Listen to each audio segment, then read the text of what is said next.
บัดนี้เป็นครั้งที่86ตรงกับวันที่25กรกฎาคมพ.ศ. 2569ข้าพเจ้านายณัฐพงษ์ วิรมเมืองรหัส017เปล่งวาจาสาธยายพุทธมนต์และสาธยายธรรมถวายเป็นพุทธบูชาธรรมบูชาสังฆบูชาและเป็นอาจาริยบูชาแด่องค์หลวงปู่ทวดและหลวงปู่ศิลาขอเทพเทวดาเจ้าทั้งหลายโปรดจงมาอนุโมทนาในการสวดสาธยายของข้าพเจ้านี้ขออนุภาพคุณพระรัตนตรัยครูบาอาจารย์เทพเทวดาทั้งหลายโปรดจงบันดาลจิตของข้าพเจ้าเป็นสมาธิอันควรแก่การสวดสาธยายต่อไปอะระหังสัมมาสัมพุทโธภควาพุทธังภควันตังอภิวาเทมิสวากขาโตภควตาธัมโมธัมมังนัมสสามิสุปฏิปันโนภควโตสาวกสังโฆสังฆังนามามิบทสวดชุมนุมเทวดาสัมมันตาจักกะวะเรสุวัตระคัจฉันตุเทวตาสัทธมังมุนิราชสสนตุสังฆมุขตังสัพเพกาเมจารุเปคิริสิกขารัตเตสันตติเตวิมานิทิเตระเทสกาเมตาโดวนาคหาเนเคหาวัตถุเตเตภูมาจายันตุเทวาชนะสารวิสเมยขาคันทัพนาคาติคันตาสัพเพยังมุนิวารวาสนังสัทโวเมสนันตุธรรมโสนากาโลอายัมทันตาธรรมโสนากาโลอายัมทันตาธรรมโสนากาโลอายัมทันตาบทสวดนามการสิทธิคาถานะโมตัสสะภะคะวะโตอะระหะโตสัมมาสัมพุทธัสสะนะโมตัสสะภะคะวะโตอะระหะโตสัมมาสัมพุทธัสสะนะโมตัสสะภะคะวะโตอะระหะโตสัมมาสัมพุทธัสสะบทสวดสัจจกริยาคาถานาทิเมสานังอัญญังพุทโธเมสานังวรังเอเตนะสัจจวเชนะโสทิมิหันตุสัพพทานาทิเมสานังอัญญังธัมโมเมสานังวรังเอเตนะสัจจวเชนะโสทิมิหันตุสัพพทานาทิเมสานังอัญญังสังโฆเมสานังวรังเอเตนะสัจจวเชนะโสทิมิหันตุสัพพทาบทสวดมหาสมัยสูตรเอวัมเมสุตายกังสัมปยังภควาสักเคสุวิหารติกาปุโรสุสมิมหาวเนมาตาภิกขุสังฆนาสัพพิมัจจามะเตหิภิกขุตเตหิสัพเพวารังเตหิทัสสหิจาโลกาตาตุหิเทวตาเยปุเยนะสัมมิบริตังหติภควันตังพัสสมิยะภิกขุสังฆัจจะอัตโขจตุนังสุทธาวาสกายิกานังเทวานังเอตตาโหติยังโอภควาสักขิสุวิหารติกาปุโรสุสมิมหาวเนมาตาภิกขุสังฆนาสัพพิมัจจามะเตหิภิกขุตเตหิสัพเพวารังเตหิทัสสหิจาโลกาธาตุหิเทวตาเยปุเยนะสัมมิบริตังหติภควันตังพัสสมิยะภิกขุสังฆัจจะยานุนามายปีเยนะภควาเตตุปัสสังกามายามังปัสสังกามิตวาภควโตสันติเตปัสเตทาทาทัสสะยมติ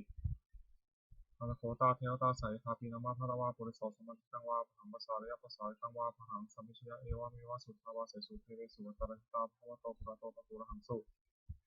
อัตโขตาเทวตาภควันตังอภิวาเทตวะเอกามตังหังสุเอกามตังทิตาโขเอกาเทวตาภควโตสันเจมหาคังอภาสีมหาสมุโยปวนาสมิงเทวกายาสมาคตาอาคาตัมหาอิมังธรรมะสมยังทิฏฐิตายะวะปราชิตาสนันติอัตโขปราเทวตาภควโตสันเจมหาคังอภาสีตัตตาทิโวสมาทังสุจิตังอัตโนทุกขมังสุชาวิวะเนตานิทังหิตวะอิทิยามิหันติปฏิตาติอัตโขปราเทวตาภควโตสันเจมหาคังอภาสีเชตวะกิลังเชตวะบริคังนิทังกิลังวหาจวเมชาเตจันติสุขวิมาลาสันติวตาสุขันตาสุโขนันติอัตโขปราเทวตาภควโตสันเจมหาคังอภาสีเยวิจิตตังสรณังคัตตาเสนเตขิสันติอภัยมุหิปัญญะอนุสังหิหังเทวะกายังปริปุระสันติติอัตโขภควาภิกขุมันเตสีเยปุเยนะภิกขเวทัสสะสุโลกาตุสุเทวตาสันนิติตาโหติตถาคตังพัสสมิยะภิกขุสังฆัจจะเยปิเตภิกขเวสงฆ์ติกามัทนังอนันโตสัมมาสุทธาเตสัพพิภวันตานาเอตาบรมเยวะเทวตาสันนิติตาอิเนสงสายสัพพิวิหิตาระหิเยปิเตภิกขเวพุสันติอนันตมัทนังอนันโตสัมมาสุทธาเตสัมพิภวันตานาเอตาบรมเยวะเทวตาสันนิติตาภวิสันติสายสัพพิวิหิตาระหิอาชิติสัมมิภิกขเวเทวะกานันามณิกิตาจิสัมมิภิกขเวเทวะกานันามณิเตสิสัมมิภิกขเวเทวะกานันามณิตังสุนัตถาสัตุกัมมนัสสิกโรธาทัสสิสัมมิติเอโนติภิโกเตภิกขุภควโตปัจจตุสงฆ์ภวายตถะวะสุโลกามนุกัสสามิยะสัพพมาตทัสสิตายิสตาคิริทัพพลังปฏิตตาสมัยตาปุถุเสนวาสันนินาโนมหังสาภิสัมพุทโธโอทาจัมปสัสสุภาภิปัสสนามนาวิลาภิโยปัจจตุเตยะทวามณีกัปิลวัฏเวตตวันสัทธาสาวเกสุสเมนะเตเทวกายาภิคตาเตวิชนาถาภิกโวเตจาตปามะครุงสุตวาภิกษาสนังเตสัมปะตุราหุเยนะอมรุสานัสนังอเปเตสัมมะตักขุงสหัสสัง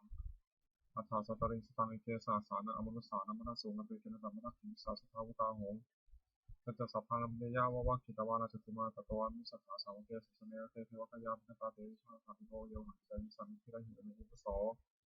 สัตตสาสาวยะถาพมากัปิลวัฏวัยคิมโรทิเตปตวันวัตวิสุทธิโนมัทธมนาภิกขุปุณณสมิโนนังชาสาสาหิมาวตายฐานะตมิโยอิทิมันโตชุติมันตวันวัตวิสุทธิโนมัทธมนาภิกขุปุณณสมิโนนังสัตตาคิราติสหัสสายะฐานะตมิโยอิทิมันโตชุติมันตวันวัตวิสุทธิ สิโนมธรรมนาพิกรรมปิกุณสมิงุนังอิทิเตโสรัสสาสายขานาตวิโนอิทิมตชุติมันตวันนวตวิสัสโนมธรรมนาพิกรรมปิกุณสมิงุนัง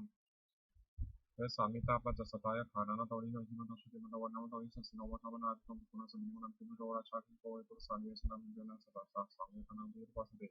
คุมิโรราชาคิโกโสภคัสมิงุนังปุริมันจักทิสังราชาธารัตโถปสัสสติทัพพนาธิปติมหาราชายสัสสาวพุทธปิตาสาภาวินธรรมนามหาพลายอิทิมตชุติมันตวันนวตวิสัสโนมธรรมนาพิกรรมปิกุณสมิงุนังทักขินันจักทิสังราชาวิโรจน์โหตปาสัสสติคุมมหานาธิปติมหาราชายสัสสาวพุทธปิตาสาภาวินธรรมนามหาพลายอิทิมตชุติมันตวันนวตวิสัสโนมธรรมนาพิกรรมปิกุณสมิงุนังปัจฉิมจักทิสังราชาวิโรจน์ปะโขสัสสตินันทนาธิปติมหาราชายสัสสาวพุทธปิตาสาภาวินธรรมนามหาพลายอิทิมตชุติมันตวันนวตวิสัสโนมธรรมนาพิกรรมปิกุณสมิงุนังตารันจักทิสังราชากุวโรตปาสัสสติยักขณาธิปติมหาราชายสัสสาวพุทธปิตาสาภาวินธรรมนามหาพลายอิทิมตชุติมันตวันนวตวิสัสโนมธรรมนาพิกรรมปิกุณสมิงุนังปริมาที่สังสตาระทอทักขินาวุณหกปัจฉิมินาวุปะโขกุเวโรตังทิสังสตาระเตมหาราชาสมันตาตุโรทิสาทัพพามนาทันสุวันเอกาปิลวัตเวเตสัมมายาวิโนทัสสะภูจันติกัสสะมายาปุเรทุเวเตทุวิภูจักภูโตสะสัมภโนกามาเสโทจักินุขันธุนิขันธุจักปะนาโทปามิโยจักเทวสุโตสมุทเตติจิตเสโนจันทโกนโรชาสโกสโตอาคูปัญจสิกโตเจวะติมพโรสุริยวัชสาเอเตยันเยจราชโนกัสสะสาราภิมนามานาภิกรรมปิกุณสมิงุนังอัฏฐคูนัมสานาคาเวสาราสหัสสะกกัมภวสลาคูยทัสสะยติยามุนาภคาราภาตาคุณพยสิโนรามโนมหาเอราวันโนมหานาโคโสวะคาสมิงุนังเยนะคาราเชสาสาหรันติพิทัพิชาปฏิพิสุทธิจักโขวิหายสาเตวนามัชปตาจิตาสุวรรณอิติเตสนามานะพยตตานะคาราชนามัสสิสุวรรณโตเขมะมะกัสสิโทสันนิวาสหิโกหายันตานะคาสุวรรณสมนะมะกัสสุทังสิตาวชิระหัตเถนะสัมพุทธานุสริตาปตารวสาวสเตอิมันโตยสุนองคารังคามหาสมาสวะทะเลทัสสาวิปัสสิติติจาปะทะโทนมุติสาสัจจัพพุทธานังสัพเพโรจนะมะกะสันนิตวะปริเสนะหะมุตตัมปะขมุงสัมโยธานิทัพเตติพุทธสมิงุนังอาโปเทวาปฐวีชาเตชวายโยตถาคมวรุณาวรุณาเทวาสมโมตอินทสสหาเมตตากุลกัยกาคุทวายสัสสิโนทัสสิเตทัสสัทธายาสัพพนาตวิโนจิมตโชติมตวันนวตวิสัสสิโนมทวนาภิกรรมปุณสมิงุนังเตทุจเทวาสังริจาสมาเตทุเวยมาจันทสุวิสาเทวาจันทมภูบุรกิตาสุเวสุวิสาเทวาสุเวมภูบุรกิตานักขัตตานิปุรคิเลวาภูมิทวนาคาวะสุนาวะโสเสโทสัพพะมหาปุริโตทัสเสเตทัสสัทธายาสัพพนาตวิโนจิมตโชติมตวันนวตวิสัสสิโนมทวนาภิกรรมปุณสมิงุนังอัฏฐคูสาวุเทวาชารามกิจินาริวะอนิจกาชโรชาจังมาปุพานิกาสิโนวรุณาสาธมาจาจุตาเตนิชกาสุเรยสุรายะอุจิราภวะภวะสองเมชิโนทัสเสเดทัสสัทธายสัพพนาตวิโนจิมตโชติมันตวันนวตวิสัสสิโนมทวนาภิกรรมปุณสมิงุนังสมานามะสมานามนุสามนุสตมาทิฏฐาบุสิกาภวะภวมโนบุตุสิกาถาภูหายเทวายจารกิตาวสิโนปาระคามหาปาระคังโมยสัสสิโนทัสเสเดทัสสัทธายสัพพนาตวิโนอิติมันโตชุติมันตวันนวตวิสัสสิโนมทวนาภิกรรมปุณสมิงุนังสุกาการุมหารุณาโคยคณะสาสนาโอทัตเตหะพะมุขาพุทธาจักนาสัมปะทะนะชามุสกาเตยสัสสิโนพระยังอาคาปชุโนนิสสาจุสติทัสเสเดทัสสะกายสัพพนาตวิโนอิติมันโตชุติมันตวันนวตวิสัสสิโนมทวนาภิกรรมปุณสมิงุนังเดมิยาตุเสดายามากาตกาตายาสัสสิโนสัมพิจารณามาเสถาจุตินามาชาสวานมานาลโนโกภาคุบารานิตาทัสสิเดทัสสะกายสัพพนาตวิโนอิติมันโตชุติมันตวันนวตวิสัสสิโนมทวนาภิกรรมปุณสมิงุนังสัตเถเรเทวานิกายาสัพเพนาตวิโนนัมมันวายินาคันถุเยเจเยสัริสัสสะอาวุธาจติมิสิกังโอคตินามาสวามิคันทัสรังนันตังจันทวัชยาตังสุปรมาปรมาโตสัพพิตาอิติมโตสัสสนังกุมโรติโสตโสวะคาสมิงุนังสัสสะพระมาโลกานังมัพพมาพิติปฏิอุปมโรชิติมัตวิสมาตโยอิทัสสุโสทัสเสตัยสุราภูปเจกาวาสาวดิโนเดสังจามชโตอาคาหะเรโตปะเรวะเรโตเตจะสัพเพอภิกันเตสิงห์เทเวสัพพมะเกมราชนาภิกามิตัสสะคณะสามัญญาอิทัคณะถาปนถาราชินานันตวัตโวสมันตาปริวารถามาวมุจิตาโกจินังอิจิรถามหาสิโนกัมเนสนันเปสิปานินาตระมังจัสสรังกตวานันเทระวังยะถาตวิสโกมิโกธนายันโตสัพพิสุโตสัทธาโสสุขาวติสัพพะสิโมเสตตัสสะพังมิยะวะวะคิตวานัตติมาตาโตอามนิสัทธาสังเกสัสสิเนระเตมรสนาภิกตาเทวิชันนาเทวิชันนาถาภิกขโวเตจาตปามะกรุงสุตวาพุทธศาสนาวิการะทิหิปกรรมุนิสังวิเชเดสัพเพวิชิตาสังฆามังเยติตายะสัสสิโนมุขติสังคุติสาวกาเดชเนสุตติ บทสวดบูชาหลวงปู่ทวดนะโมพุทธิสัตว์คันนิยะอิภควานะโมพุทธิสัตว์คันนิยะอิภควานะโมพุทธิสัตว์คันนิยะอิภควาเพราะว่าฉบับประชาชนสมเด็จพระมหาสมณเจ้ากรมพระยาวชิรยานวโรรสธรรมวิภาคกับหมวดสองทำอยู่คารามาสองอย่างสถิตความเลือกได้สองสัพพัญญาของตัวทำให้รัฐบาลพื้นที่ท้องโลกสองอย่างหนึ่งฮิริความงานแก่ใจสองวัตถุทำเป็นตัวทำมันทั้งอย่างสองอย่างหนึ่งขันติความอดทนสองสัพพะความเฉลียวบุคคลหายาสองอย่าง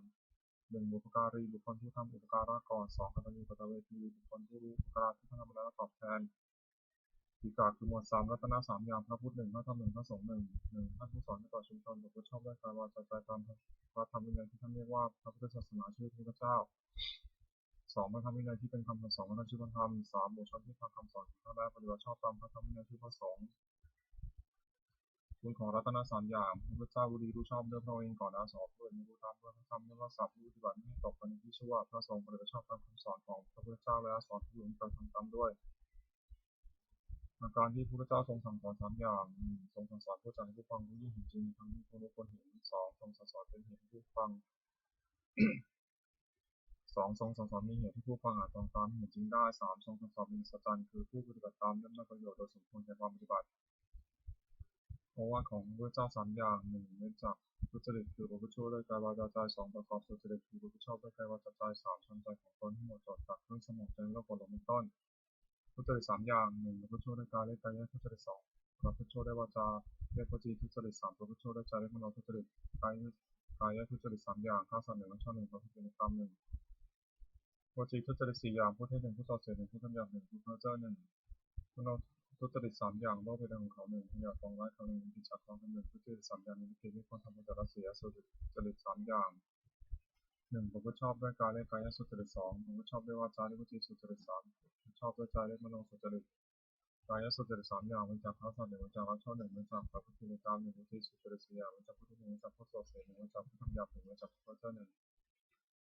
มโนสุจริตสามอย่างไม่โลภเป็นของเขาหนึ่งไม่พยาบาทปองร้ายเขาหนึ่งถึงชอบตามกองทำหนึ่งสุจริตสามอย่างนี้ที่ควรทำประพฤติกุศลมุสสามอย่างทั้งของกุศลและกุศลมุสสามอย่างคือลบให้อย่างที่หนึ่งสามที่ประทุษร้ายของหนึ่งโมหะหลงมนุษย์จริงหนึ่ง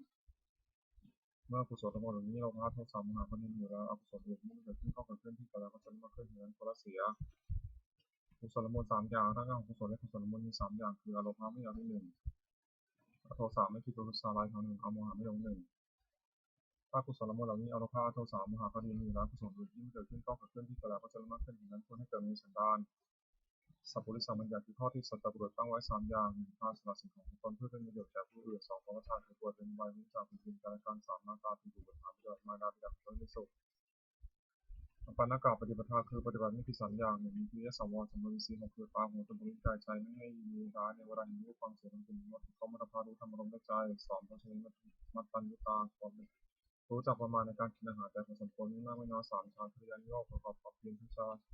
เพื่อจัดชำระใจให้หมดจดที่หินจะนอนมากนักบุญกิริยาวัตถุสามอย่างสิ่งเป็นที่ตั้งแห่งการบำเพ็ญบุญเรียกบุญกิริยาวัตถุโดยย่อมีสามอย่างหนึ่งอนามัยมุสลิมการมาจับทานสองศีลไมยมุสลิมการสาศีสามภาวนาไมยมุสลิมการเจริญภาวนาสามมีลักษณะสามอย่างลักษณะที่เสมอกันแก่สังขารทั้งปวงนี้เรียกสามมีลักษณะไตรลักษณ์เขาเรียกแต่สามอย่างหนึ่งจิตตาความเป็นของที่สองทุกตาความทุกสัตว์อนัตตาความเป็นของไม่ใช่ตนจตุปาขโมยสี่วิธีคือทำเครื่องเจริญสี่อย่างหนึ่งสัพพุริสังเสวะท่านผู้ประพฤติชอบด้วยกายวาจาใจที่เรียกว่าสัตตบุรุษสองสัทธรรมสวนะฟังคำสั่งสอนของท่านโดยเคารพสามยนิสงและสิ่งการถูกต้องรู้จักให้รู้จักสิ่งดีหรือชั่วโดยวาที่ชอบสี่ธรรมานุธรรมะปฏิปฏิมันคือทำสมควรแก่ทำซึ่งไม่ต้องแล้วจากสี่หนึ่งปฏิรูปที่สาวสารในประเทศสมควรสองสัพปริโสปัสยภพสัตตบุรุษสามอัตตสมาธิที่ตั้งตัวไว้ชอบสี่ปุเพกตปุญญาตาความเป็นผู้ได้ทำความดีไว้ในปางก่อนทำสี่อย่างนี้อยู่รอลดนำสู่ความเจริญนะคติสี่หนึ่งนำมีพระรักให้การเล่นขันธ์คติสองมีความไม่ชอบการมีโทสะคติสามมีพวกเขาและโมหะคติสี่มีโทและทิฏฐิคติคติสี่ประการนี้ไม่ควรประพฤติอันตรายของพิสุทธิ์สามมีผู้วนใหม่สี่อย่างหนึ่งอดทนต่อคำสอนไม่ได้คือเบื่อต่อคำสั่งสอนที่ทำตามสองเป็นคนเห็นแก่ปากแก่ท้องทำความบดหยาบไม่ได้สามเพลิดเพลินในกรรมคุณพยายามอยากได้สมยิ่งขึ้นไปสี่รักผู้หญิงที่สุดสามีผู้หวังความเจริญแก่ตนควรระวังอย่าให้อันตรายสี่อย่างนี้มีได้ประทานคือความเพียรสี่อย่างหนึ่งสองรับประทานเพียรระวังไม่ให้บาปเกิดขึ้นในสารานสองประหารรับประทานที่ละบาปที่เกิดขึ้นแล้วสาม ภาวนาประทานที่ให้กุศลเกิดขึ้นในสันดานสี่อนุรักษณาประทานที่รักษากุศลเกิดและไม่เสื่อมทำให้สี่อย่างนี้เป็นคนที่ชอบคนประกอบที่มีในตนอธิษฐานธรรมคือธรรมที่ควรตั้งไว้ในใจสี่อย่างหนึ่งปัญญารอบรู้สิ่งควรรู้สองสัจจะคือความจริงใจคือบุญสิ่งใดก็ให้ได้ยินสามจะท้าสละสิ่งที่ยิ่งท้าสึกแก่ความจริงใจสี่สมาสงบใจจากสิ่งที่ยิ่งท้าสึกแก่ความสงบอิทธิบาทคือคุณเครื่องให้สำเร็จความประสงค์สี่อย่างหนึ่งพระพุทธเจ้ารักในสิ่งนั้นสองเรียกคือประกอบสิ่งนั้นสามจิตตาใจฝักใฝ่ในสิ่งนั้นเรียกว่าพระสี่ที่มันสามารถติดตามพิจารณาผลในสิ่งนั้นคุณสี่อย่างนี้มีบริบูรณ์แล้วอาจชักนำบุคคลถึงสิ่งที่ต้องประสงค์ซึ่งมีวิสัยควรทำความไม่ประมาทในที่สี่สถานหนึ่งในการละกายทุจริตทุจริตสุจริตสองในการละวจีทุจริตทุจริตสุจริตสามในการละมโนทุจริตทุจริตมโนสุจริตสี่ในการละพันธ์ที่ทำความเห็นไม่ถูกอย่างหนึ่งระวังใจไม่ให้ทำหนักในอารมณ์ที่ตั้งความกำหนัดสองระวังใจไม่ให้ขัดเคืองในอารมณ์ที่ตั้งความขัดเคืองสามระวังใจไม่ให้หลงในอารมณ์ที่ตั้งความหลงสี่ระวังใจไม่ให้มัวเมาในอารมณ์ที่ตั้งความมัวเมาปาริสุทธิสิ่งสี่หนึ่งปาฏิโมกขสังวรสังรวมในข้าพเจ้าเป็นข้อที่พระเจ้าห้ามทำตามข้อที่เราอนุญาตสองอินทรียสังวรสังรวมมีสี่หกคือตาหูจมูกลิ้นกายใจไม่ให้มีร้ายในรูปในเวลาเห็นรูปฟังเสียงเพลงรสความมุตตะรู้ทำอารมณ์ด้วยใจสามอาชีวะปริสุทธิเลี้ยงชีวิตโดยทำให้ชอบและไม่หลอกลวงเขาเลี้ยงชีวิตสี่ปัจจยะปัจจเวทขณะพิจารณาเสียก่อนจึงบริโภคปัจจัยสี่คือจีวรมิถบาทเสนาสนะในที่สัตว์ไม่บริโภคที่ปัญหาอารักขกรรมฐานสี่พุทธาสติถึงคุณพระเจ้าที่มีในพระองค์และทรงพระคุณอย่างผู้อื่นสองมีตาแทนในเกจิที่จะให้สัตว์ทั้งปวงประสบข้างหน้าสามวิสภาพิจารณาร่างกายตนและผู้อื่นให้เห็นเป็นไม่งามสี่มรณะสติถึงความตายจะมีแต่ตอนกรรมฐานสี่อย่างนี้คนเดียวไม่ได้ผมวิหารสี่หนึ่งไม่ตามความรักใคร่ปรารถนาเช่นที่สุดสองกรุณาความสงสารที่ช่วยเขาทุกสามมิตาความพอดีเมื่อผู้อื่นไม่ดีสี่แต่ขาความรังเฉยไม่ดีใจไม่เสียใจเมื่อผู้อื่นความตายสี่อย่างนี้เป็นขึ้นอยู่เป็นผู้ใหญ่สติปัฏฐานสี่หนึ่งกายานุปัสสนาสองเวทนานุปัสสนาสามจิตานุปัสสนาสี่ธรรมานุปัสสนาสี่กำหนดพิจารณากายเป็นอารมณ์ว่ากายนี้สังวรการไม่ใช่สัตว์บุคคลตัวเราเขาเรียกกายานุปัสสนาสี่กำหนดพิจารณาเวทนาคือสุขทุกข์ที่สุขเป็นอารมณ์ว่าเวทนานี้ก็สักว่าเวทนาไม่ใช่สัตว์บุคคลตัวเราเขาเรียกเวทนานุปัสสนาสติกำหนดพิจารณาใจที่เศร้าหมองหรือของแพ้เวลาเราว่าใจนี้สักว่าใจไม่ใช่สัตว์บุคคลตัวตนเราเขาเรียกจิตานุปัสสนาสติกำหนดพิจารณาธรรมที่กุศลกุศลที่มันเกิดกับใจเป็นอารมณ์ว่าทำนี้ก็สักว่าทำไม่ใช่สัตว์บุคคลตัวตนเราเขาเรียกธรรมานุปัสสนาธาตุกรรมฐานสี่ธาตุสี่คือธาตุดินเนี่ยปฐวีธาตุธาตุน้ำเนี่ยอาโปธาตุธาตุไฟเทโชธาตุและเป็นโมยธาตุธาตุใดมีสารเข้มแข็งธาตุนั้นเป็นปฐวีธาตุธาตุนั้นที่เป็นภายในคือผมขนและผนังกระดูกยื่นกระดูกม้ามจะตับคือไตปอดไส้ใหญ่ชิ้นแรกในเจ้าธาตุมีลักษณะเบิกบานธาตุนั้นเป็นอาโปธาตุอาโปธาตุนั้นคือดีเซลน้องเลือดเหนียวข้นน้ำตาลเยมันน้ำลายน้ำมูกข้อมูดธาตุนั้นมีลักษณะร้อนธาตุนั้นมีเตโชธาตุเตโชธาตุที่เป็นภายในเตโชธาตุนั้นที่เป็นภายในคือไฟที่มีกายให้อบอุ่นไฟที่มีกายสุดโทรมไฟที่มีกายให้กระวนกระวายไฟที่เผาอาหารย่อยธาตุนั้นใด มีลักษณะพัดไปพัดมาถ้านั้นเป็นวายโยธาตุวายโยธาตุที่ภายในคือลมขึ้นเบื้องบนลมพัดเบื้องต่ำลมในท้องลมในไส้ลมที่ประจำตัวลมในใจความกำหนดพิจารณากายนี้ให้เห็นว่าเป็นอย่างที่ธาตุสี่สิ่งนั้นเป็นเราไม่ใช่เราไม่ใช่เราไม่ใช่ของเราเรียกว่าธาตุกรรมฐา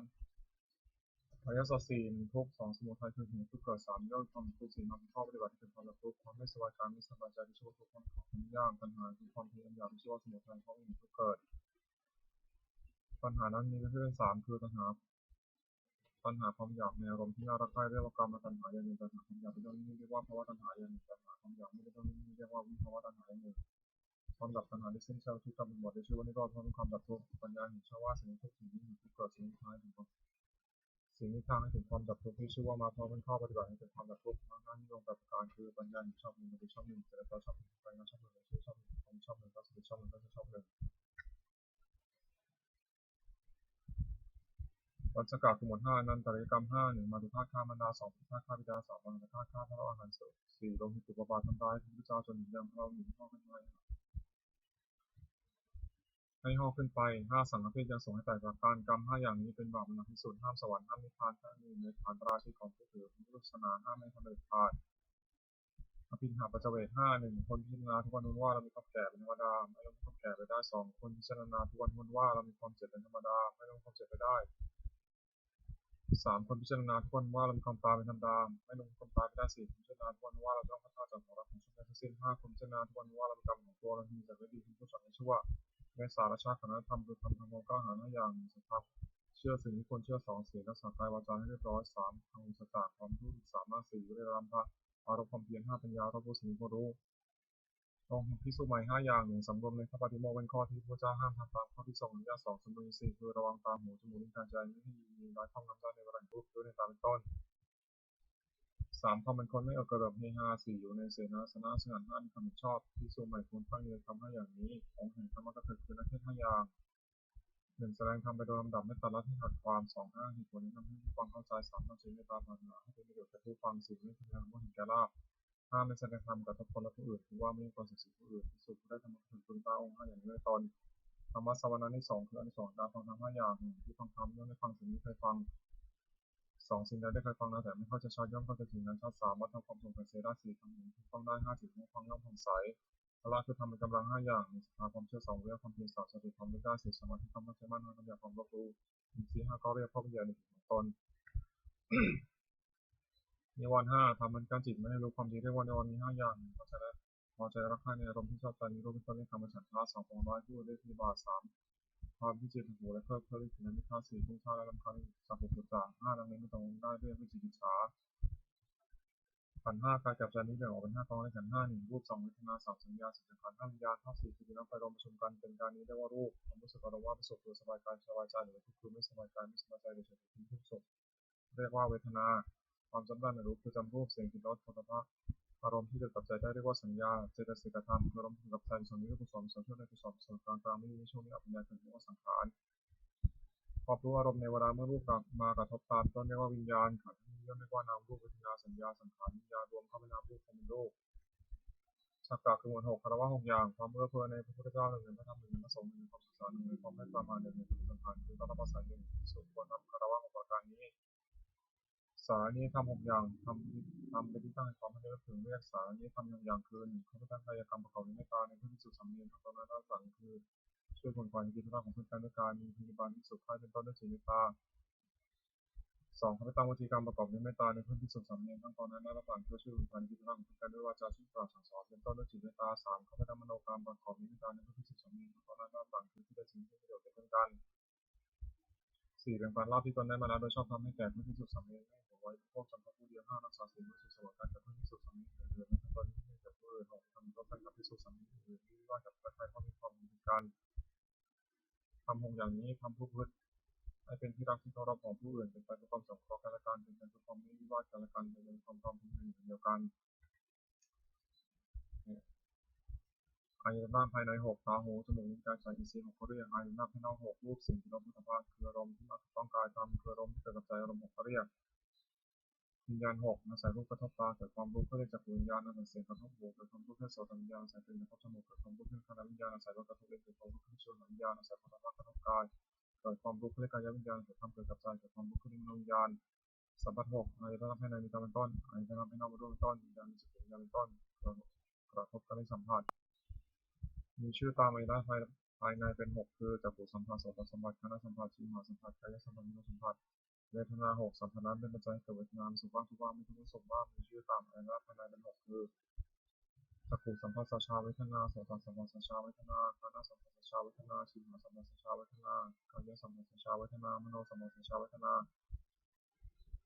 ธาตุ6 1ปฏิภาคธาตุดิน2อัปปธาตุธาตุน้ำ3เตโชธาตุธาตุไฟ4วายุธาตุธาตุลม5อากาศธาตุคือช่องว่างมีกาย6มีธาตุคือความรู้อะไรได้สัตตกะทั้งหมด7อปาริหานิยธรรม7อย่างทำให้ที่ตั้งความเสื่อมไปความเจริญไปโดยชื่อว่าอปาริหานิยธรรมมี7อย่างคือ1ประชุมกันนี้2เมื่อประชุมก็พร้อมที่ประชุมเมื่อเลิกประชุมก็พร้อมที่เลิกความที่ช่วยกันทำกิจส่งจะต้องทำ3ไม่บัญญัติสิ่งที่พระพุทธเจ้าไม่บัญญัติขึ้นไม่ถอนสิ่งที่พระองค์ทรงบัญญัติไว้แล้วสมาทานศึกษาในสิกขาบทอันที่พระองค์ทรงบัญญัติไว้4ภิกษุเราใดเป็นผู้อยากเป็นประธานในสงฆ์ภิกษุเหล่านั้นเชื่อฟังพระธรรมของท่าน5ไม่รู้อำนาจเกี่ยวกับความอยากที่เกิดขึ้นแห่งที่มีในเสนาสนะป่า7ตั้งใจอยู่ว่าเพื่อที่สุดสำเนียงซึ่งไม่ใช่มีศีลซึ่งยังไม่ต้องสวดอาวาสถอยมาที่มาแล้วคนจะประสบทำ7อย่างนี้ต้องอยู่ในผู้ใดผู้นั้นไม่มีความเสื่อมเลยมีแต่ความเจริญฝ่ายเดียวอริยทรัพย์7ทรัพย์คือคุณความดีที่มีในสันดานอย่างประเสริฐเรื่องอริยทรัพย์มี7อย่างคือมีศรัทธาเชื่อถือคุณเชื่อ2ศีลรักษากายวาจาเรียบร้อย3มีความไม่ประมาททุจริต4โอตปาสะดุ้งตัวต่อบาป5ทำสัจจะความเป็นคนเคยได้ยินได้ฟังมามากคือจำทรงธรรมและรู้เสือป่าวิทยามาก6จากข้าสละให้การสิ่งของคนกับคนให้การเจ็บปัญญาเราผู้สิ่งที่ประโยชน์และไม่เป็นประโยชน์สัพพุริสธรรม7อย่างธรรมของสัตตบุตรเรียกว่าสัพพุริสธรรมมี7อย่าง1ธรรมนิตาความเป็นผู้รู้จักเหตุที่รู้จักว่าสิ่งนี้มีสุขสิ่งนี้มีทุกข์ 2อัตถัญญุตาความรู้จักผลเช่นเรียกว่าสุขเป็นผลแห่งเหตุนี้ทุกข์เป็นผลแห่งเหตุนี้3อัตถัญญุตาความรู้จักตนว่าเราว่ารสชาติตระกูลยศศักดิ์สมบัติบริวารความรู้และคุณธรรมที่มีและพึงตนให้สมควรแก่ที่มีอย่างไร4มัตตัญญุตาความรู้ประมาณในการแสวงหาเครื่องชีวิตแต่โดยทางที่ชอบและจับประมาณในการบริโภคแต่พอควร5การณิตาความรู้จักการเวลาสมควรในอันประกอบในนั้น6ปริสัญญิตาความรู้จักประชนชนและกัลยาที่ต้องประพฤติต่อประชาชนนั้นว่าหมู่นี้เข้าไปหาสิ่งที่กัลยานี้เป็นที่อย่างนี้ต้น7ปุคละปโรปราณิตาความรู้จักเป็นคนว่าผู้มีคนอยู่คนพบผู้นี้เป็นคนที่มีคนพบเป็นต้นสัพพุริสธรรมมี7อย่างมีสัตว์บุรุษประกอบด้วยธรรม7ประการคือสถานทำลายตบะทำตัวตบะเป็นคนได้ยินได้ฟังมากเป็นคนความเพียรเป็นคนสติมั่นคงเป็นคนมีปัญญา2จะปรึกษาสิ่งใดกับใครก็ไม่ปรึกษาเพื่อจะดีในตัวและผู้อื่น3คิดสิ่งใดก็ไม่คิดเพื่อประโยชน์ตนและผู้อื่น4พูดสิ่งใดก็ไม่พูดเพื่อจะดีในตัวและผู้อื่น5จะทำสิ่งใดก็ไม่ทำเพื่อจะดีในตัวและผู้อื่น6มีความเห็นชอบมีเห็นว่าทำมีดีทำช่วยเป็นต้น7ให้ทานโดยเคารพโดยเอื้อเฟื้อแก่ของที่โตให้และผู้รับทานนั้นไม่ทำการทิ้งเสียโพชง7 1สติความรู้ได้2ธรรมะวิทยาความสอน2ธรรม3วิทยาความมี4จิตความมีใจให้ปฏิบัติความสงบใจและอารมณ์6สมาธิความตั้งใจมั่นจิตประกอบความวางเฉยด้วยการให้ว่าสติสัมโพชงไปโดยลำดับจุดเป็นขาสัมโพชงอัตถกะขมวด8โลกธรรม8ทำที่ข้องนสันโลกอยู่และสันโลกที่เป็นไปตามธรรมเรียกว่าโลกธรรมมี8อย่างคือมีราบ1มีราบ1มียศ1มียศ1มีพา1สัจจะ1สุข1ทุกข์1ในโลกธรรม8ประการนี้อย่างใดอย่างหนึ่งเกิดขึ้นควรพิจารณาว่าสิ่งนี้เกิดขึ้นแล้วกับเราก็แต่ว่ามันมีที่มีทุกข์มีความแปรปรวนเป็นธรรมดาควรรู้ตามที่เป็นจริงมันครอบงำจิตได้คืออย่ามีในส่วนที่ปรารถนาอยู่ร้ายในส่วนที่ไม่ปรารถนาลักษณะตัดสินธรรมวินัย8ประการทำอย่างใดเป็นไปเพื่อความกำหนัดย้อมใจ1เป็นไปเพื่อความประกอบทุกข์1เป็นไปเพื่อความผสมกันเลย1เป็นไปเพื่อความอย่างใหญ่1เป็นไปเพื่อความไม่สันโดษชีวิตของอยู่คืนนี้นั่นอย่างนั้น1เป็นไปเพื่อความที่สมุขคณะ1เป็นไปเพื่อความเกียจคร้าน1เป็นไปเพื่อความยุ่งยาก1ทำเหล่านี้พึงรู้ว่าไม่ใช่ธรรมไม่ใช่วินัยไม่ใช่คำสอนของพระศาสดาทำใดเป็นไปเพื่อความคอยกำหนัด1เป็นไปเพื่อความปราศจากทุกข์1เป็นไปเพื่อความไม่สะสมกองกิเลส1เป็นไปเพื่อความอย่างน้อย1เป็นไปเพื่อความสันโดษชีวิตของอยู่1เป็นไปเพื่อความสงัดจากโม1เป็นไปเพื่อความเพียร1เป็นไปเพื่อความมุ่งมั่น1ทำเหล่านี้พึงรู้ว่าเป็นธรรมเป็นวินัยเป็นคำสอนพระศาสดามรรคมีองค์8 1สัมมาทิฏฐิปัญญาชอบคือเห็นและสัตย์4 2สัมมาสังกัปปะดำริชอบคือดำริ2สักกามิ1ดำริในอันไม่พยาบาท1ดำริในอันไม่เบียดเบียน1 3สัมมาวาจาเจรจาชอบคือเว้นจากวจีทุจริต4สัมมากัมมันตทำการงานชอบคือเว้นจากกายทุจริต3 5สัมมาชีวะเลี้ยงชีวิตชอบคือเว้นจากความเลี้ยงชีวิตในทางที่ผิด6สัมมาวายามะกินชอบคือเพียรในที่4สถาน7สัมมาสติชอบคือระลึกในสติปัฏฐานทั้ง4 8สัมมาสมาธิเป็นใจชอบคือเจริญทั้ง4ในองค์มรรคทั้ง8นั้นชอบโดยชอบสงฆ์ข้างในปัญญาสิกขาวัตชอบการเงินชอบเลี้ยงชีพชอบสงฆ์ข้างในศีลสิกขาชอบเลือกชอบตั้งใจว่าชอบสงฆ์ข้างในจิตสิกขานวากาศหมวด9มาละคือมันทิ้ง9อย่างตัวหนึ่งลบหลู่เป็นท่านหนึ่งมีสีอันหนึ่งจะดีหนึ่งมันยันหนึ่งคนผู้ตัวหนึ่งมีความปรารถนาแล้วมุ่งหนึ่งอีกหนึ่งทัศกาขมวด10ตกสารกรรมบท10ใส่เว้นกายกรรมคือทำด้วยกาย3อย่าง1ปานาติบาตทำชีวิตสัตว์ตกร่วมคือฆ่าสัตว์2ในเชิงทานถือเอาสิ่งของที่เจ้าของไม่ได้ด้วยการขโมย3กรรมเมสุฉาจารประพฤติในกรรมจะเป็นวจีกรรมคือทำด้วยวาจา4อย่าง4มุสาวาทพูดเท็จ5พิจารณาวาจาพูดส่อเสียด6ปรุษาวาจาพูดคำหยาบ7สัมภปราปะพูดเจ้อจะเป็นมโนกรรมคือทำด้วยใจ3อย่าง8อภิชาโลภอยากได้ของเขา9พยาบาทปองร้ายเขา10มิจฉาทิฏฐิปิจักของทำกรรม10อย่างนี้เป็นบาปไม่ควรดำเนินกุศลกรรมบท10จะเป็นกายกรรม3อย่าง1ปานาติปาตาเวรามณีเว้นจากทำชีวิตสัตว์ตกร่วม2ทินาทานาเวรามณีเว้นจากถือเอาสิ่งของที่เจ้าของไม่ได้ให้ด้วยกันขโมย3กรรมมีสุชาตาราเวรามณีเว้นจากประพฤติในกรรมจะเป็นวจีกรรมคือทำด้วยวาจา4อย่าง4มุสาวาทาเวรามณีเว้นจากพูดเท็จ5ปิสุนายะวาจายะเวรามณีเว้นจากพูดส่อเสียด6อรุสายะวาจายะเวรามณีเว้นจากพูดคำหยาบ7สัมภปราปาเวรามณีเว้นจากพูดเพ้อจะเป็นมโนกรรมคือทำด้วยใจ3อย่าง8อนัตติชาไม่ต้องเป็นเรื่องของเขา9พยาบาทไม่พยาบาทปองร้ายเขา10สมาธิผิดชอบทำกรรม10อย่างนี้ทำบุญดำเนินบุญจริยาทุก10อย่าง1พนามัยบุญเสริฐในการมาจากฟ้า2ศีลนามัยบุญเสริฐในการรักษาศีล3ภาวนามัยบุญเสริฐในการเจริญภาวนา4ปัจเจนามัยบุญเสริฐในการพูดทำตนเป็นผู้ใหญ่5วิยาวัจจะมัยบุญเสริฐในการช่วยคนตายในที่ชอบ6ปฏิภาณนามัยบุญเสริฐในการให้ส่วนบุญ7ปัตตานุโมทนามัยบุญเสริฐในการอนุโมทนาส่วนบุญ8ธรรมะสวนัยบุญเสริฐในการฟังธรรม9ธรรมะเทศนามัยบุญเสริฐบุญสำเร็จด้วยการแสดงธรรม10พิธีกรรมการทำความเห็นตรงทำที่บรรพชิตคอมพิจารณาเนืองๆ10อย่าง1บรรพชิตคอมพิจารณาเนืองๆว่าปฏิบัติเพศต่างๆขนาดแล้วการเจริญใจของสำนักและต้องการจักรยานนั้นๆ2บรรพชิตคอมพิจารณาเนืองๆว่าความมีชีพของเราเนื่องด้วยผู้อื่นเอาคนทำให้เขาเลี้ยงง่าย3บรรพชิตคอมพิจารณาเนืองๆว่าการกายวาจาอื่นที่เรา จะต้องทำให้ดีขึ้นไปกว่านี้ยังมีอยู่อีกไม่ใช่เพียงเท่านี้4บรรพชิตพิจารณาเองว่าตัวของเราเองถือเป็นของเราเองโดยสิ่งนั้นหรือไม่5บรรพชิตพิจารณาเองว่าผู้ใคร่ครวญแล้วถือเป็นเราโดยสิ่งนั้นหรือไม่6บรรพชิตพิจารณาเองว่าเราจะต้องพัฒนาจากของรักของชอบใจทั้งนั้น7บรรพชิตพิจารณาเองว่าเรามีกรรมของตัวมีจะไม่ดีทั้งชั่วและชั่ว8บรรพชิตพิจารณาเองว่าวันคือล่วงไปลงไปวันนี้เราทำอะไรอยู่9บรรพชิตพิจารณาเองว่าเรายืนที่สงัดหรือไม่10บรรพชิตพิจารณาเองว่าเป็นพิเศษของเราอยู่หรือไม่ที่จะให้เราเป็นผู้ไม่เก้อเขินในเวลาที่เราชิดถามการภายหลังนาถากธรรมคือทำที่พึ่ง10อย่าง1ศีลรักษากายวาจาให้เรียบร้อย2ความสัจจะความผู้ได้สดับตับฟัง5 3กัลยาณมิตรตาความเป็นผู้เพื่อนดีงาม4สวัสดิ์สตาคนผู้ง่ายสอนง่าย5กินกรณีเยสุทักตาความขยันเราจะใส่ในกิจวัตรของผู้ที่สุขสำเร็จของธรรมะกรรมตาความใคร่ความชอบ7วิริยะพิมพ์จารความชั่วและความดี8สันโดษมีดีจะพนุพระหมหาที่นั่งปัญญาทำจำได้9สติจำการที่ได้ทำและคำที่พูดแล้วแม้นานได้10ปัญญาเราผู้มีกองสังขารตามจริงอย่างไรกถาวัตถุคือถ้อยคำที่คนพูด10อย่าง1นำมาใช้กถาถ้อยคำเช่นนั้นให้มีความปรารถนาน้อย2สันตุติคาถาถ้อยคำเช่นนั้นให้สันโดษมีด้วยปัจจัยการมีจำได้3ตัววิเวกคาถาถ้อยคำเช่นนั้นให้สงัดกายสงัดใจ4สังสังฆคาถาถ้อยคำเช่นนั้นให้ตะโกนด้วยหมู่5วิริยารัมภคาถาถ้อยคำเช่นนั้นให้ประรบความเพียร6ศีลคาถาถ้อยคำเช่นนั้นให้ตั้งอยู่ในศีล7สมาธิคาถาถ้อยคำเช่นนั้นให้ทำใจสงบ8ปัญญาคาถาถ้อยคำเช่นนั้นให้เกิดปัญญา9วิมุตติคาถาถ้อยคำเช่นนั้นให้ทำใจพ้นจากกิเลส10วิมุตติญาณทัศนคาถาถ้อยคำเช่นนั้นให้เกิดความรู้ความเห็นความเข้าใจพ้นจากกิเลสอนุสติคืออารมณ์ที่ควรระลึก10ประการ1พุทธานุสติได้ถึงคุณของพระเจ้า2ธรรมานุสติได้ถึงคุณของพระธรรม3สังฆานุสติได้ถึงคุณของพระสงฆ์4ศีลานุสติได้ถึงสิ่งของตน5จาคานุสติได้ถึงทานที่ตนบริจาคและ6เทวตานุสติได้ถึงการระลึกถึงคุณที่ทำให้บุคคลเป็นเทวดา7มรณสติได้ถึงความตายที่จะมาถึงตน8กายาคตาสติได้ทั่วไปในกายให้เห็นว่าไม่งามน่าถือโสโครก9อานาปานสติตั้งสติกำหนดลมหายใจเข้าออก10อุปสมานุสติได้ถึงคุณพระนิพพานซึ่งมีรับจิตที่ระงับกิเลสและกองทุกข์ปัจจุบันกาของบทกิเลสของกิเลสคือโทษเครื่องสมอง16อย่าง1อภิชาวิสมาโลภาละโมบไม่สม่ำเสมอความเพ่งเล็ง2โทสะทากา3โททักโกรธ4ปวนาหะผูกโกรธไว้5มคาลุกุคุณท่าน6ปราศาสคือเสมอคือเรื่องตัวท่าน7ปิสาริษยาคือหินเขาได้ดีคุณอยู่ไม่ได้8มัจฉริยะตนี9มายามัญญาคือเจ้าเล่ห์10สัพพยะโอ้อวด11ทางหูริ้ว12สารัมภะกินี13มนะถือตัว14อภิมนะมี55มัทธะมุม16มัทธะเลิศโพธิปักขิยธรรม37ประการสติปัฏฐาน4สัมปทาน4พระ4สิ5พระ5โพชฌงค์7มรรคมีองค์8ที่มีปฏิบัติจตุกะกรรมเกิดกรรมเครื่องสมอง4อย่าง1ปาณาติบาตทำชิดใจตกล่วง2เป็นเพียงทานถือเอาสิ่งของเจ้าของไปได้ให้ด้วยกันขโมย3การมีสุภาจารย์2คือในกาม4มุสาวาทผู้เท็จกรรม4อย่างนี้นักปราชญ์สารเลยอัตยมุขที่1เครื่องชิบหาย4อย่าง1ความเป็นนักเล่น2ความเป็นนักเล่นสุรา3ความเป็นนักเล่นยำนา10ความเป็นผู้ชอบนิมิตข้อ4ประการนี้ทำประกอบทิฏฐธรรมิกถาประโยชน์คือประโยชน์ในปัจจุบัน4อย่าง1ในฐานะสมถะ1ในความหมายในการประกอบจิตที่มีชีวิตก็ดีในการศึกษาและเป็นก็ดีในการทำหน้าที่ของตนก็ดี2อนัตตสมถะถึงพร้อมในการรักษาคือรักษาทรัพย์ที่แสวงหามาได้ด้วยความหมายไม่ให้เกิดอันตรายก็ดีรักษาการงานตัวไม่สมเสร็จก็ดี3กัลยาณมิตรตาความมีเพื่อนเป็นคนดีไม่คบคนชั่ว4สัมมาชีวิตาความมีชีวิตตามสมควรแก่การลงทรัพย์ที่หาได้ไม่ฝืนคืนนั้นไม่ผูกไฟนะ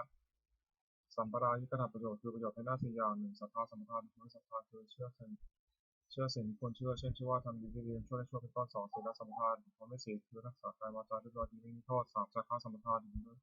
ถึงพร้อมด้วยการบริจาคทานเป็นการเฉลิมฉลองให้แก่ผู้อื่น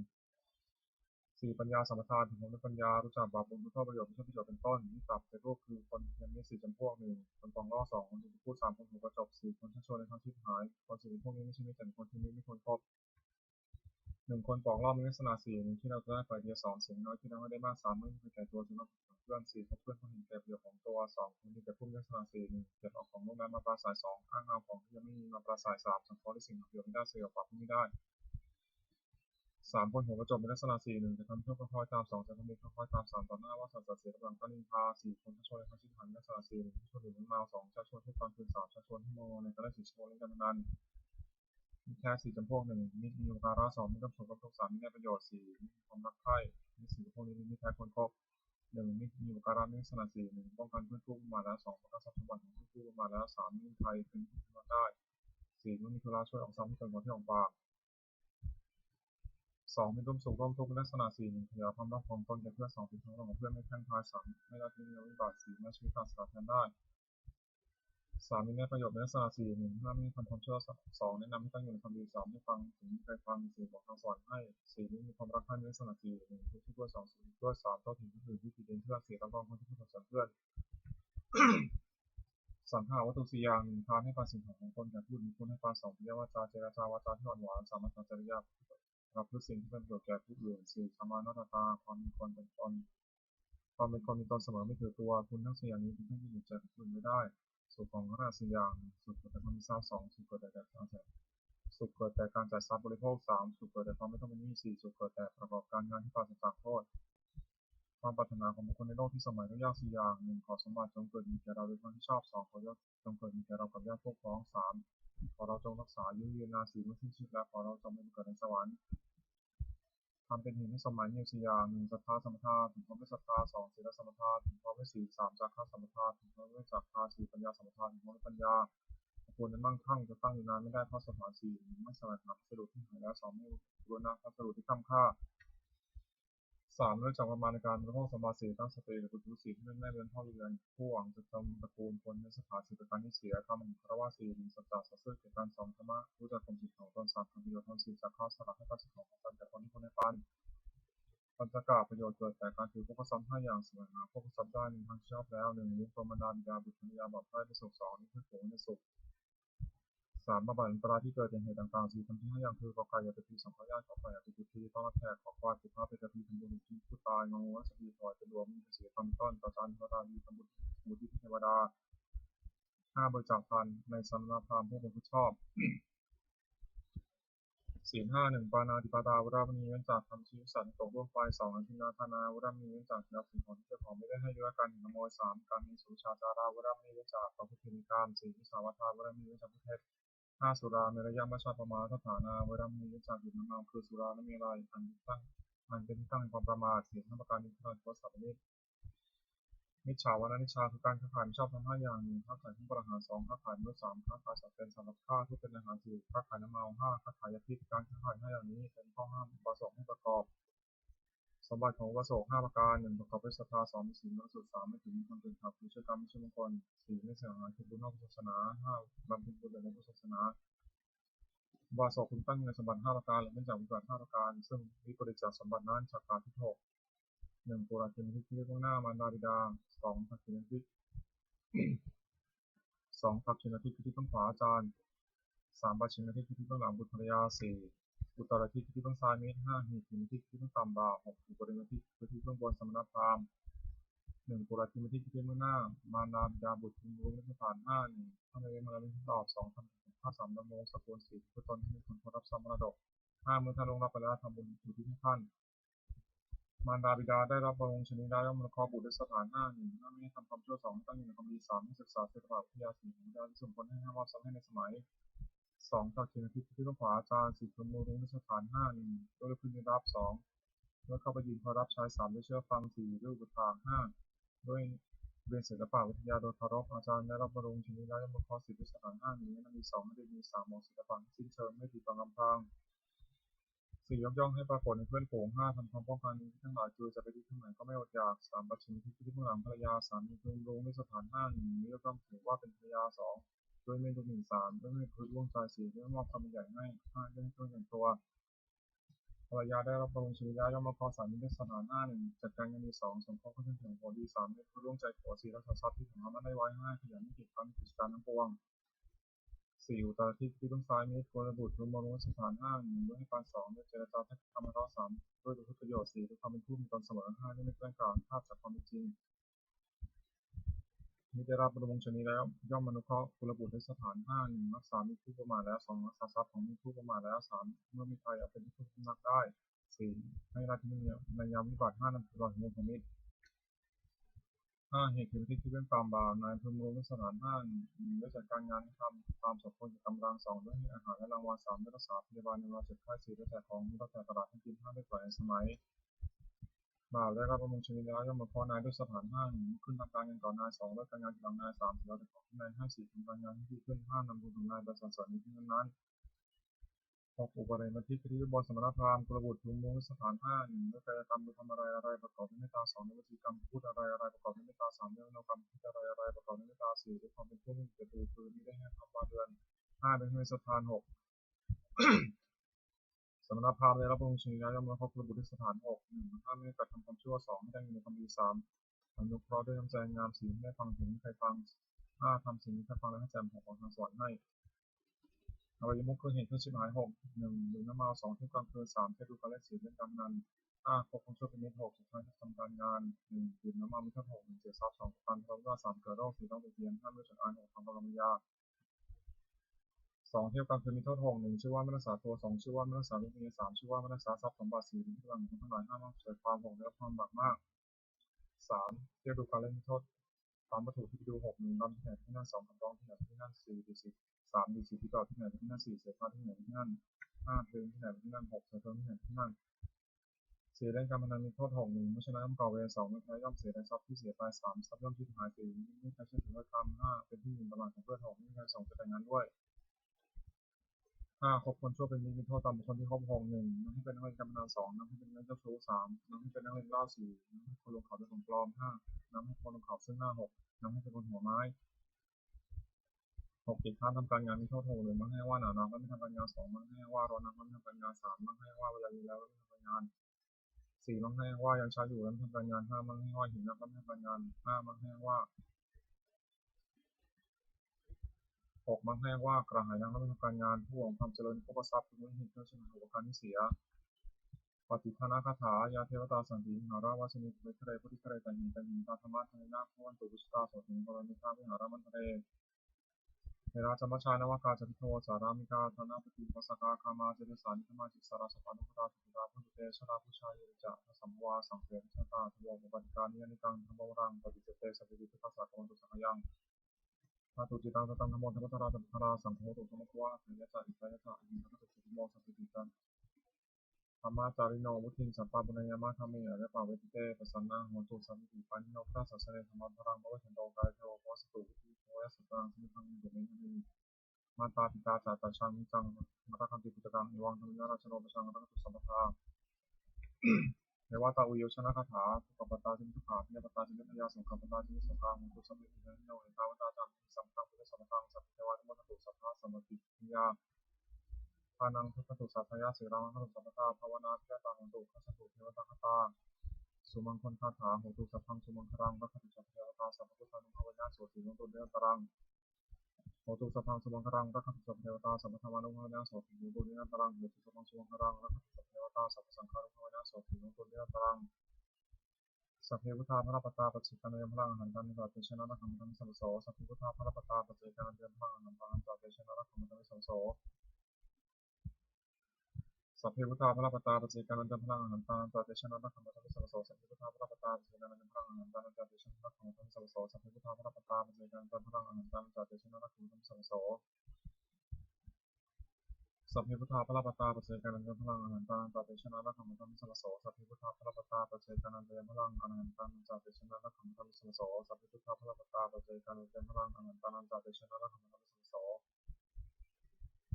สัพเพพุทธาพระปตาปัจจิกันาพลังหันตันตัดเตชนะรักขมันสัมโสสัพเพพุทธาพระปตาปัจจิกันาพลังหันตันตัดเตชนะรักขมันสัมโสบทแผ่เมตตาให้ตนเองหาสุขิโตมิขอให้ข้าพเจ้ามีความสุขหาเจ้าของมิขอให้ข้าพเจ้าปราศจากความทุกข์หาบุรุษมิขอให้ข้าพเจ้าปราศจากเวรหาพยาบาทมิขอให้ข้าพเจ้าปราศจากอุปสรรคอันตรายทั้งปวงสุขีอัตนังบริหารามิขอให้ข้าพเจ้าจงมีความสุขกายสุขใจรักษากายวาจาใจให้ข้าพเจ้าเป็นคนดีเถิดขอสวดถึงเมตตาสิ่งทั้งหลายสัพเพสัตตาสัตว์ทั้งหลายที่เป็นผู้เกิดแก่เจ็บตายด้วยกันทั้งหมดสิ้นอาบุรังตุจงมาสู่สุขเถิดอย่าได้มีเหตุการณ์กันเลยอภิยาวัชตุจงมาสู่สุขเถิดอย่าได้มีสิ่งการกันเลยอันนี้ทางของตุจงมาสู่สุขเถิดอย่าได้มีความทุกข์กายทุกใจได้สุขีอัตนังบริหารตุจงมีความสุขกายสุขใจรักษาตนผู้จัดคนทั้งสิ้นเถิดบทแต่เมตตาอุทิศสัพเพสัตตาสัตว์ทางจงอนุราชสุขาชีวิตโนขอสัตว์ทั้งหลายอย่าได้มีเหตุการณ์กันเลยจงผู้ดำรงชีพอยู่สุขเถิดจะตามบุญยังพลังมหาสัพพิทักษ์ผู้นิเตขอสัตว์ทั้งหลายจงได้เสวยผลบุญที่ข้าพเจ้าได้บำเพ็ญด้วยกายวาจาใจแล้วนั้นเถิดขอใน2แห่งผลบุญกุศลนี้จงเป็นสัพพสิริมงคลแก่ข้าพเจ้าข้าพาปลอดภัยจากทุกโศกโรคภัยอันตรายทั้งปวงที่อย่างนั้นได้สุจริตมั่นคงมีสมาธิชอบธรรมเพราะว่ามีอดอยากยากจนหายได้มีข้าพเจ้าขอ อให้ข้าพเจ้ามีสมาธิตั้งมั่นในพระธรรมคำสอนขององค์สมเด็จพระสัมมาสัมพุทธเจ้าดำรงอยู่ในความดีงามตลอดกาลนานอีกทั้งขอเทพเทวดาทั้งหลายผู้ได้อนุโมทนาสาธุการในบุญกุศลในโปรดพิเศษประสาทพระน้ำสงฆ์ในบ้านมงคลสุขมงคลหนึ่งพุทธชุติถีมนต์มหายานบุศิลาถึงมุถุมงคลทั้งปวงสับเสียงลมเหลือเป็นสร้างขึ้นที่เกิดด้วยพุทธานุภาพเทวนาภาพราดิพานุภาพมาสักดิ์สิทธิ์อำนวยผลให้เสด็จมงคลแก่ผู้ครอบครองและผู้ชาวทุกประการเทิน